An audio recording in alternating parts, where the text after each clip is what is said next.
السلام عليكم ورحمة الله وبركاته. أهلا بيكم وأكلة وصفة سهلة. هنعمل مع بعض النهاردة الكحك بطريقة حلوة قوي لو عايزة تخزنيه بدل الشهر 2. عملت معاكم قبل كده الكحك بالطريقة الدايبة الناعمة. دلوقتي هنعمل بقى الكحك بالطريقة اللي هي الخشنة شوية، اللي ممكن تستحمل معانا ويقعد معانا من غير ما يبوظ ولا يجرى له أي حاجة. حبة بقى تحشيه، حبة تسيبيه سادة، هو بيقعد فترة طويلة ما بيجراش له حاجة. كمان هقول لكم ازاي تحافظي على النقشة بتاعته وما تروحش مع السوا. يلا بينا نسمي الله ونبدأ على طول.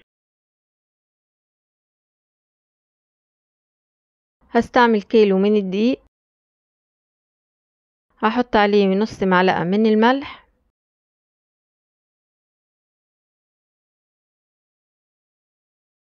وهحط معاه معلقة من البيكنج باودر، كمان هحط معلقتين من السكر الناعم ومعلقتين كبار من السمسم.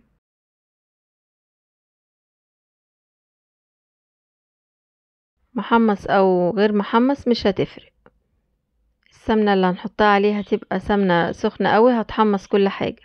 هقلب بقى المكونات الجافة دي كلها مع بعض الأول. بعد كده بقى هنعمل حفرة في الدقيق، وهكون مسيحين نص كيلو من السمنة، والسمنة لازم تبقى بتغلي زي ما انتوا شايفين كده، تنزل على الدقيق يبقى بيغلي. الطريقة دي بقى اللي بتحمص الدقيق وبتخلي الكحك يقعد معانا أطول فترة. لو عاملة كمية كبيرة وعارفة ان هي هتقعد عندك فترة طويلة، اعمليه بقى بالطريقة دي. وخدي بالك ما ينفعش تعمليه بالطريقة دي والسمنة تنزل تغلي كده على الدقيق وتكوني حاطاه في طبق بلاستيك، لازم تبقي حاطاه في حاجة ألمونيا أو حاجة ستانلس. نخلي بالنا من النقطة دي. وطبعا هتبقي مجهزة معلقة خشب هتقلبي بيها. هنفضل نقلب كده بقى السمنة مع الدقيق لحد ما تهدى خالص. بعد كده نشتغل فيه بقى بإيدينا ونقعد نبس فيه كويس زيه زي الكحك اللي بيتعمل بالسمنة الباردة بالظبط. تقعد تبس فيه شوية محترمين كده لحد ما الدقيق يتشرب السمنة كلها. كمان السمنة السخنة قوي دي الدقيق بيتشربها بسرعة، يعني بتقعدش معاكي كتير زي الطريقة التانية خالص. هشوف بقى خلاص كده هو الدقيق برد، هحطه بقى في طبق اوسع شوية علشان اعرف اتحكم فيه كويس.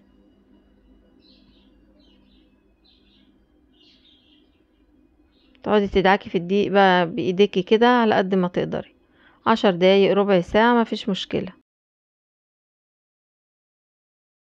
بعد كده هنكون مجهزين بقى كوباية من كوبايات العصير زي ما انتوا شايفين كده، نكون مليانها مية دافية. هنحط نصها الاول على العجينة. انا هفضي هنا كيس من الخميرة وكيس من الفانيليا.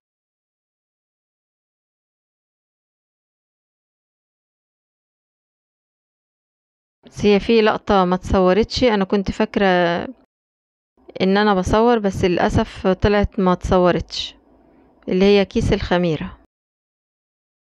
هنحط طبعا كيس الخميرة وكيس فانيليا لو حبة. هنحط المية بقى على مرتين، هنعجنها كويس بقى بإيدنا كده ونشوف بقى هيحتاج مية تاني ولا لا.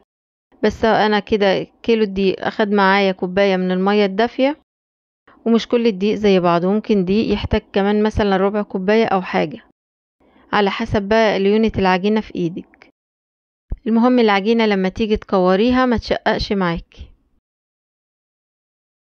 اهو زي ما انتوا شايفين كده العجينة بقت معايا ناعمة وطرية خالص وما فيهاش اي تشققات خالص. كوريها بايدك واضغطي عليها بصباعك، لو ما شققتش خلاص هتبقى كده تمام. اهو زي ما انتوا شايفين كده مفيش تشققات خالص. خلاص كده بقى هنسوي العجينة بتاعتنا وهنغطيها بكيس عشان وشها ما ينشفش، وبعد كده هنبتدي نشتغل فيها. مش هنستنى، هنشتغل فيها على طول. هنسيبها بس يدوب على ما نجهز الحاجة اللي احنا هنشكل بيها، وهنبدأ نقطع على طول. دلوقتي بقى انا جبت لكم المكبس ده علشان انا ناوية اشكل بيه الفرن بتاعته او البصمات بتاعته حلوة قوي. على فكرة ده مش بيمشي بسكويت وبس، لا ده كمان ممكن نستعمله في الكحك، جميل جدا بجد. لقيت الفرن بتاعته، لقيت 5 فرن مختلفين وشكلهم حلو قوي والنقشة بتاعتهم قوية وباينة. في فرم تانية النقشة اللي فيها بتبقى ضعيفة او خفيفة خالص كده بتروح مع السوا على طول. كمان هقولكم على طريقة برضو تانية حلوة قوي هتخلي النقشة موجودة معاكم وما تروحش مهما قعدت في الفرن او مهما كانت العجينة بتاعتك ناعمة قوي. دي طريقة هتكوري العجينة حتة صغيرة وهتحطي عليها المكبس وهتضغطي عليها بالطريقة دي، هتبصم معاكي وهتديكي شكل الوردة اللي انتي حطاه. بس الطريقة دي ممكن تخليها مثلا حتة عالية وحتة واطية، لكن لما تدخلي العجينة في قلبها وزي ما انا بعمل كده زي ما بتستعملي مع اي مكبس بتجيبيه او اي بصامة هتطلع معاكي حلوة اوي ومتسوية. هي دي افضل طريقة ممكن تحطي بيها العجينة في المكبس ده. وزي ما انتم شايفين الفورمة واضحة خالص وشكلها تحفة. هغير بقى الوردة دي واحط واحدة تانية. زي ما انتم شايفين هتستعمليها زي اي بصامة عادية خالص. هتضغطي كده وهتطلعيها على طول هتبقى تحفة. ودي بقى فورمة تانية اهي زي ما انتم شايفين جميلة جدا.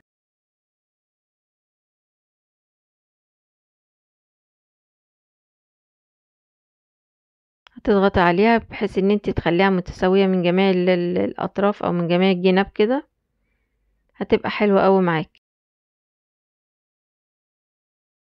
دي برضو نقشة تالتة اهي.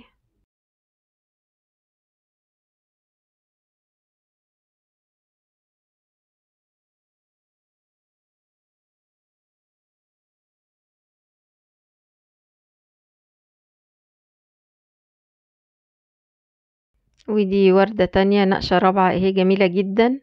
زي ما انتم شايفين النقشة بتاعته واضحة جدا وحلوة قوي.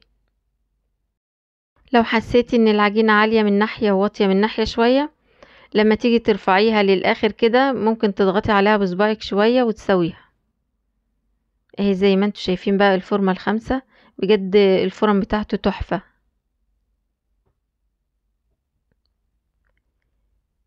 ودول بقى ملهمش حل، دول علشان تحطي الواحدة كده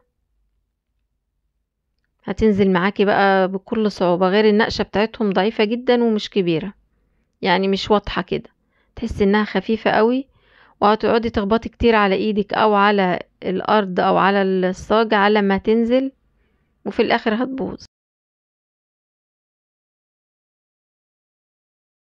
فالناس اللي اشتريتهم ممكن بقى نعمل لهم فكرة تانية ان انتي هتقطعي حتة من كيس وهتحطيها زي ما انا حطيت كده وهتحطي عليها العجينة بحيث ان انتي لما تيجي تشيليها تطلع معاكي بكل سهولة.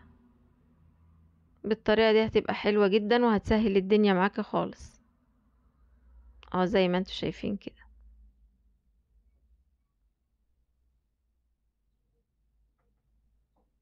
هي بس مشكلتها ان الفورمة بتاعتها ما بتبقاش واضحة خالص. ودي التانية.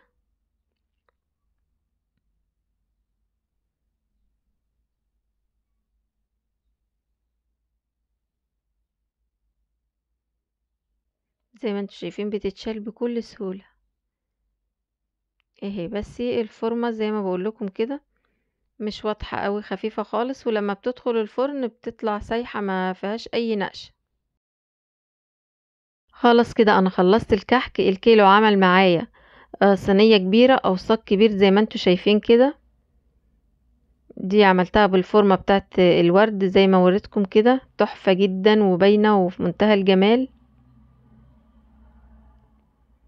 وعملت معايا الصاج ده كمان بس فاضل حبة صغيرة فيه. ودول شوية عجمية فايضين من الكحك اللي عملناه مع بعض المرة اللي فاتت. حشيت بيهم شوية من الكحك بتاع المرة دي وفاض منهم برضو شوية اللي انتوا شفتوهم دول. عملت بقى جزء سادة وجزء حشيته بالعجمية. ودول بقى واحدتين تلاتة كده هعملهم قدامكم بالمنقاش.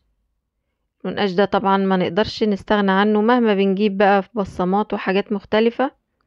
مفيش اجمل منه ولا اجمل من النقشة بتاعته. ممكن بقى تنقشيها بالطريقة دي حلوة قوي والنقشة بتاعته بقى مش بتروح. بصراحة احلى كحكاية هي اللي بتبقى معمولة بالمنقاش. كمان ممكن تعمليه بالطريقة دي حلوة قوي برضو.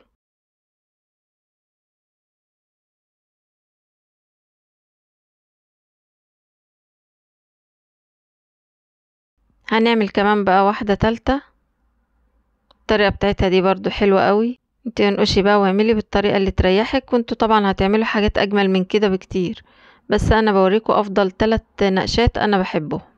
طبعا في الوقت ده هنبقى مشغلين البوتاجاز علشان يسخن كويس. كمان بقى هقول لكم على الحاجة اللي هتخلي النقشة تفضل موجودة معاكم مهما كانت خفيفة.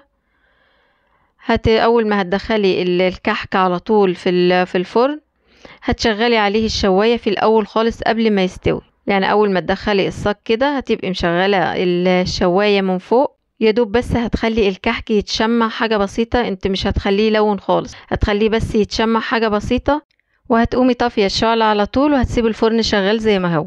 التشميعة دي هتخلي النقشة ثابتة ومش هتسيح مهما الكحك استوى بقى من تحت او بدأ ينفش وكده. خلاص النقشة كده مش هتروح خالص، علشان طبعا احنا ثبتناها لما شمعناها كده في الاول، خلاص هي اتثبتت ولا هتسيح ولا هتختفي. زي ما انتوا شايفين الكحك طالع تحفة جدا ودايب وطعمه في منتهى الجمال، والنقشة بتاعته طالعة ثابتة خالص اهيت، بجد شكلها تحفة. بعد كده هاجي بقى على شوية اللي انا عاملاهم سادة وهحط عليهم سكر ناعم زي ما انتوا شايفين كده، بيبقى طعمه وشكله خطير. زي ما انتوا شايفين ما شاء الله الكيلو عمل معانا شوية حلوين قوي. وزي ما قلت لكم قبل كده لو حابين تعملوا كمية كبيرة، طبعا مش هنعملها كلها مرة واحدة، لان لما بنعملها كيلو كيلو بجد بتفرق في الطعم وبيبقى ناعم وجميل جدا. انا بحب اعمله بالكيلو على طول، بحس انه بيطلع مظبوط اكتر. اتمنى اكون عرفت افيدكم بحاجة، اتمنى تجربوه، وبألف هنا وشفا.